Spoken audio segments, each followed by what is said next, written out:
Hello નમસ્કાર। આજે આપણે બનાવીશું એકદમ ટેસ્ટી ચૂરમાના લાડવા। તો ચાલો એની રેસીપી જોઈ લઈએ। ચૂરમાના લાડવા બનાવવા માટે એક પ્રોપર મેઝરમેન્ટ ફોલો કરવાનું છે। મેં અહીંયા 3 વાટકી ઘઉંનો કરકરો લોટ એટલે કે જે ભાખરી કે ચાપડી બનાવવા માટે યુઝ કરતા હોય એ લીધો છે। 3 વાટકી ઘઉંના લોટની સામે 1 વાટકી જેટલો રવો નાખવાનો છે અને 1 વાટકી જેટલો ચણાનો લોટ એડ કરવાનો છે। હવે આને પહેલા લોટને પ્રોપર મિક્સ કરી લેશું। હવે લોટમાં આપણે મોણ નાખી દઈશું। મોણ માટે તેલનો યુઝ કર્યો છે। ટોટલ અહીંયા 2 મોટા ચમચા તેલ નાખ્યું છે અને પ્રોપર મિક્સ કરી લેશું।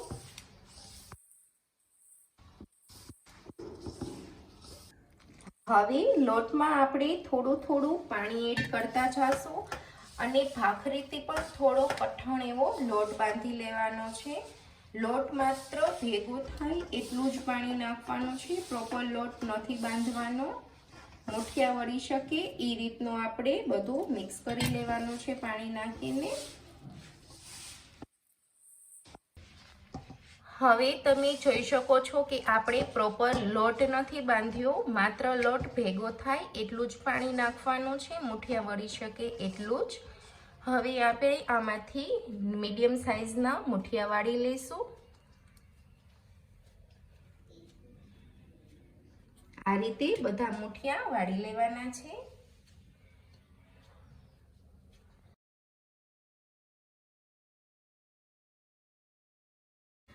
હવે બધા મુઠિયા વાળી અને રેડી કરી લીધા છે। હવે આપણે એને ફ્રાય કરીશું। મુઠિયાને તળવા માટે તેલ ગરમ કરવા માટે રાખી દીધું છે। હવે તેલ ગરમ થઈ ગયું છે, આપણે એમાં મુઠિયા એડ કરી દઈશું। જેટલા સમાય એટલા એકસાથે જ મુઠિયા નાખી દેવાના છે। અહીંયા 5 થી 6 જેટલા મુઠિયા સમાશે। હવે ગેસનો તાપ એકદમ મીડિયમ કરી નાખવાનો છે। મીડિયમ તાપે મુઠિયા તળશો તો અંદર સુધી સરસ તળાઈ જશે। હવે આપણે મુઠિયાને બીજી બાજુ પલટાવી લઈશું। એક બાજુ આછો ગુલાબી કલરના થઈ જાય પછી બીજી બાજુ પલટાવી લેવાના છે। તમે જોઈ શકો છો કે મુઠિયામાં એકદમ સરસ ક્રેક પડવા લાગી છે। તળવા સમયે આ રીતે ક્રેક પડશે એનો મતલબ એમ છે કે તમે મુઠિયાનો લોટ એકદમ પરફેક્ટ બાંધ્યો છે અને આ જે ક્રેક પડી છે એના લીધે અંદર સુધી મુઠિયા એકદમ સરસ તળાશે। એના લીધે તમારા લાડવા એકદમ સરસ કણીદાર બનશે। મુઠિયાને આ રીતે થોડા આછા ગુલાબીથી થોડાક વધારે કલર આવે એ રીતના તળવાના છે, સાવ લાઈટ નથી રાખવાના, નહીં તો તમારા લાડવા પ્રોપર નહીં બને, કલર બી સરખો નહીં આવે અને થોડા કચાશ પડતા લાગશે। એટલે આ રીતનો કલર આવે ત્યાં સુધી બધા મુઠિયાને આપણે તળી લઈશું। હવે મુઠિયા થોડા રૂમ ટેમ્પરેચર ઉપર આવી જાય પછી એને આ રીતે હાથેથી ભૂકો કરી લેવાનો છે અને પછી સાવ ઠંડા થઈ જાય પછી એને મિક્સરમાં દરદરો પીસી લેવાનું છે। હવે આપણો મુઠિયાનો ભૂકો રૂમ ટેમ્પરેચર ઉપર આવી ગયો છે।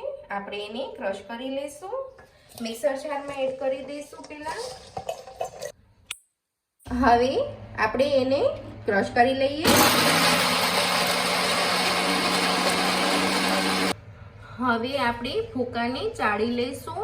આ સ્ટેપ ખૂબ જ અગત્યનો છે, તમે ચાળશો નહીં તો તમારા લાડવામાં જે આખો ભૂકો રહી ગયો હશે એ ખાવામાં ફેલ થશે અને લાડવા કણીદાર પણ નહીં બને। એટલે આ સ્ટેપ ફરજિયાત કરવાનો છે, સ્કીપ નથી કરવાનો।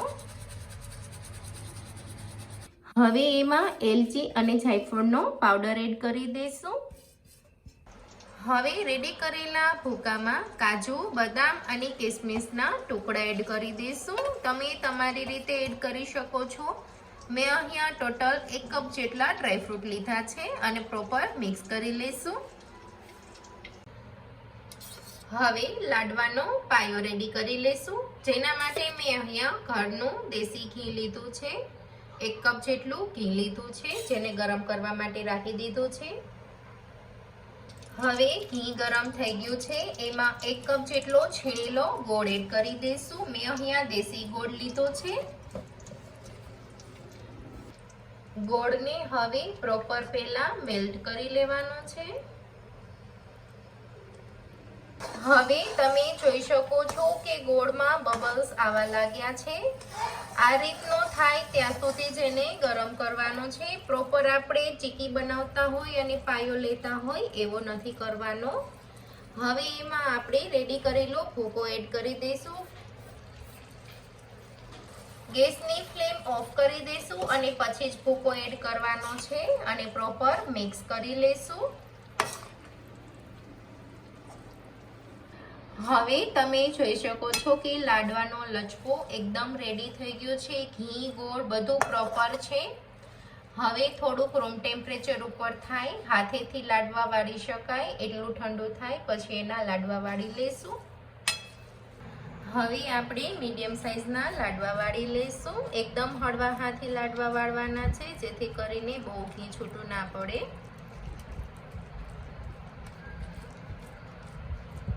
આ રીતે બધા લાડવા વાળી લેશું.